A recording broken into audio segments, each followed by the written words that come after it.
مبارکہ میں نبی اکرم صلی اللہ علیہ وسلم نے معراج کے واقعات میں یا اسی طریقے سے مختلف حالات میں جو آپ کے پاس علم پہنچتا رہا اللہ رب العزت کی طرف سے، اس میں سے کچھ چیزیں دوزخ سے متعلق ذکر کی ہیں،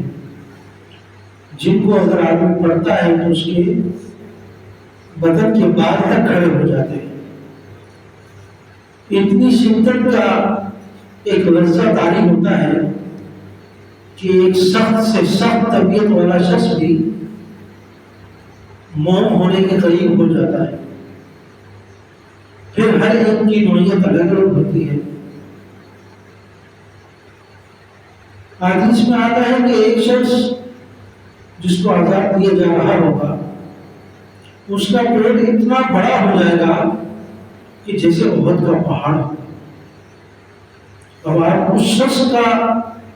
قد اتنا بڑا ہوگا، اس کا اندازہ کیسے لگا سکتے ہیں کہ جس کا پیٹ بھی ایک پہاڑ کے برابر ہو اور اس کے اندر آگ جل رہی ہو۔ اور بعض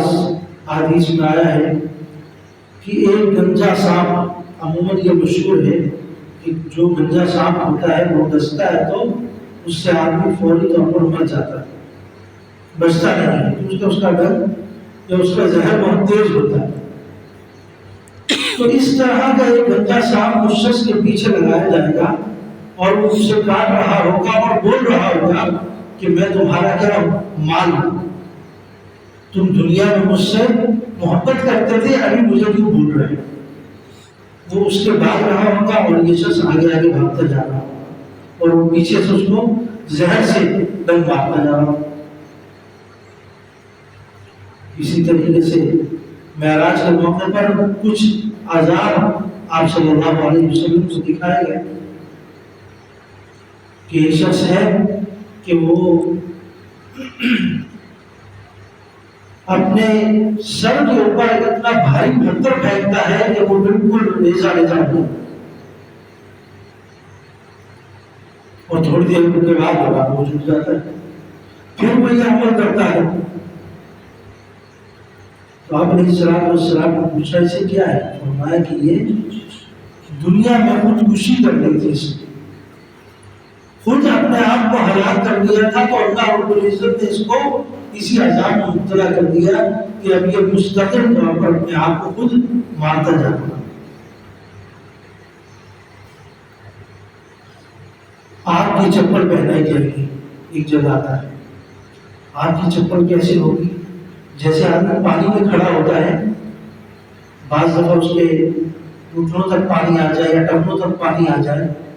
تو اس بعض دفعہ مشاہدہ ہوتا ہے، آپ سمندر میں جاتے ہیں تو سمندر کے کنارے پر کھڑے ہوتے ہیں، پانی آتا ہے، تو اس طریقے سے وہ آگ کے اندر کھڑا ہوگا، نیچے شعلے جل رہے ہوں گے اور ان کے درمیان میں کھڑا کیا جائے گا، اور اس کو عذاب کس وجہ سے ہو رہا ہوگا کہ وہ اپنی شلوار ٹخنوں سے نیچے رکھتا ہے۔ شلوار ٹخنوں سے نیچے رکھنے کی وجہ سے اس کو عذاب ایسا آ رہا ہوگا کہ وہ پانی